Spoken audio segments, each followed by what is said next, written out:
America और भारत के बीच जो टेंशन चल रहा है व्यापार का, इस बीच जर्मनी और चाइना भारत की बड़ी मदद करने के लिए आ गए हैं। जर्मनी ने क्या मदद करी है, वहीं दूसरी तरफ चाइना ने अब अपने देश का दरवाज़ा खोला है भारत के लिए। जियोपॉलिटिक्स में इस वक्त बहुत कुछ चल रहा है, हमेशा की तरह जानने को मिलेगा बहुत कुछ। आइए जानते हैं इन खबरों को विस्तार से। अमेरिका भारत के ऊपर दबाव पे दबाव बनाता जा रहा है, लेकिन आपको बता दूं ये पहली बार नहीं है कि भारत इस तरीके से थोड़ा फंसा गया है।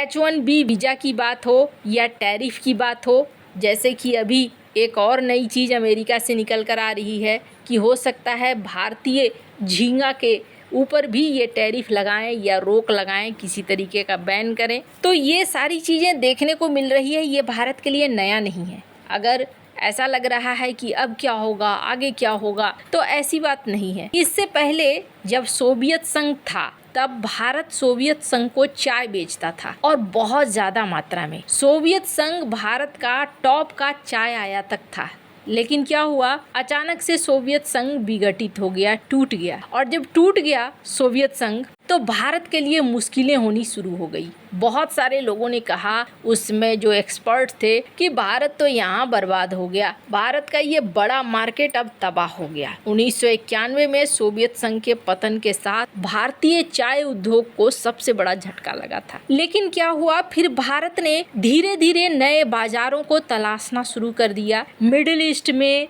यूरोप में, अमेरिका में तलाशना शुरू कर दिया। कीमतों को थोड़ा घटाया, थोड़ा बढ़ाया और धीरे धीरे आपूर्ति श्रृंखला को मजबूत किया। और आज की डेट में क्या है, दुनिया के बाजार में भारत चाय के मार्केट में बहुत बढ़िया स्थान पर है। वहीं एक कहानी जर्मनी की भी है। 1960 का दौर था और उस समय जर्मनी के हेल्थ डिपार्टमेंट में बहुत ज़्यादा कमी शुरू हो गई थी, उन्हें नर्स चाहिए थे और तब उन्होंने 1960 के दशक में भारत से मदद मांगी थी और भारत के केरल से बहुत नर्स गई हुई थी। 1960 में भारतीय नर्सों को बहुत बढ़िया मौका मिला और ये वहाँ पहुँची, न सिर्फ वहाँ पहुँची बल्कि अच्छी तरीके से वे संगठित भी हो गई और यहाँ पर एक भारत का बड़ा समूह बन गया जर्मनी के अंदर नर्सों का। तो ये स्थिति रही है। अब इसी बीच देखने को मिल रहा है जैसे जैसे अमेरिका अपना शिकंजा बढ़ाता जा रहा है, वैसे वैसे भारत के नज़दीक आता जा रहा है चाइना। अब नज़दीक आने के पीछे और भी कई कारण हैं। अभी स्क्रीन पर आप देख सकते हैं जो चाइना के राजदूत हैं उन्होंने क्या कहा। उन्होंने कहा कि देखिए हमारे सीमा विवाद हैं, उस सीमा विवाद को ना भारत चाइना के दोस्ती के बीच मत आने दीजिए और हम लोगों को दोनों को साथ मिलकर लड़ना चाहिए। चाइना और भारत को अमेरिका के इस आक्रामकता के खिलाफ आना चाहिए। अमेरिका जो कर रहा है वो गलत है, जो टैरिफ लगा रहा है, टैरिफ का सिलसिला है, वो भी गलत है। इसके बाद इन्होंने ये भी कहा, वियोन की इस खबर को देख सकते हैं कि नेक्स्ट लेवल पर इम्प्रूवमेंट हुआ है पीएम मोदी और शी जिनपिंग के मीटिंग के बाद दोनों देशों के बीच रिश्तों में बदलाव भी आया है। और इसी बीच चाइना की तरफ से भी एक ऑफर देखने को मिल रहा है और जर्मनी के तरफ से भी। हालांकि चाइना की तरफ से 2 ऑफर देखने को मिल रहे हैं। पहले जर्मनी की बात करें तो जर्मनी के एम्बेसडर ने अपना बयान देकर दुनिया को चौंका दिया है, खास करके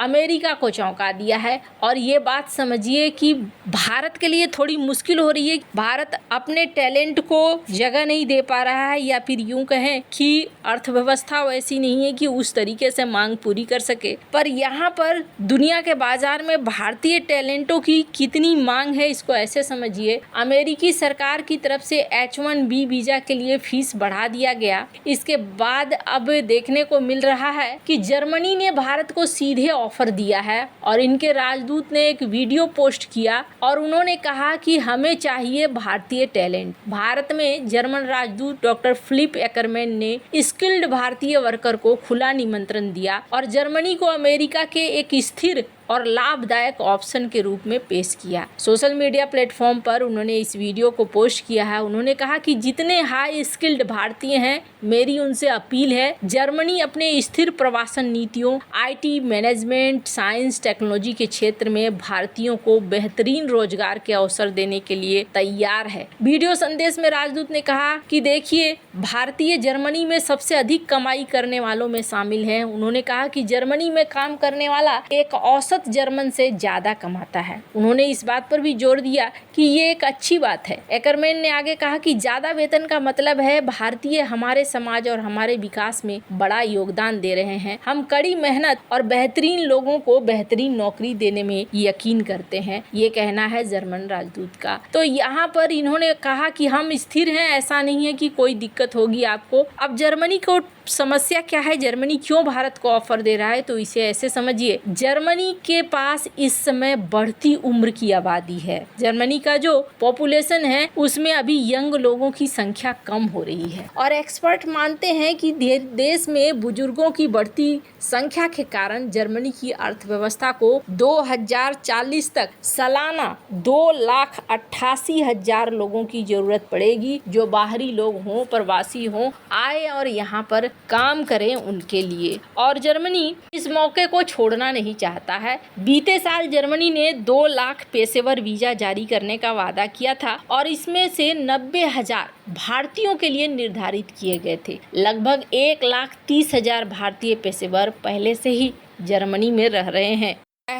एक दूसरा तो यहाँ एक ऑफर जर्मनी से है, तो वहीं हमने आपको बताया है कि एक दूसरा ऑफर चाइना से भी था, जिसमें के वीजा के तौर पर वो लागू करना चाहते हैं और भारतीय टैलेंट को पुल करना चाहते हैं। पर चाइना ने सिर्फ यही नहीं बल्कि झींगा के आयात के लिए भी हाथ बढ़ाया है। जैसा कि अमेरिका की तरफ से माना जा रहा है कि झींगा मछली को लेकर कुछ टैरिफ वगैरह लग सकते हैं या बैन लग सकता है, क्योंकि हाल में इस तरह की डिमांड हुई थी। ऐसे में भारत को चाइना की तरफ से हाथ बढ़ाया गया है और चाइना ने कहा है कि भाई हम ले सकते हैं। कंपनियां यहाँ पर चाइना के साथ और चाइना की कंपनियों के साथ बातचीत भी कर रही है ताकि इसे चाइना में बेचा जा सके। और भारत न सिर्फ चाइना बल्कि Europe, UAE, Japan, south Korea में भी अब धीरे धीरे अलग अलग मार्केट में बांटना शुरू कर रहा है। US की इस टैरिफ ने जिन सेक्टर्स को सबसे ज़्यादा नुकसान पहुंचाया है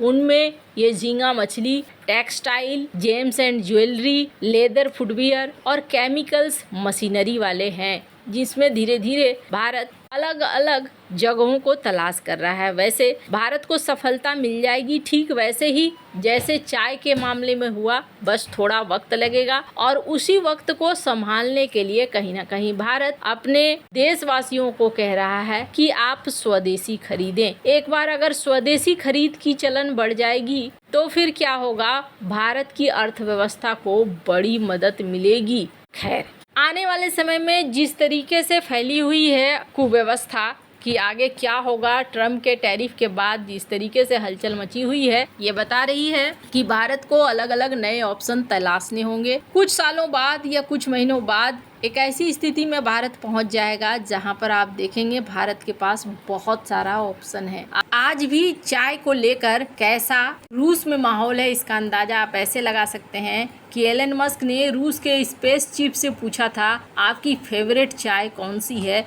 और उन्होंने ये लिंक शेयर किया था और कहा था कि ये मेरी दादी के समय से मेरी फेवरेट है। आपको क्या लग रहा है इन सब मामले में, आपकी क्या राय है, कमेंट कर जरूर बताएं। जल्द मिलते हैं अगली वीडियो में नई खबर के साथ।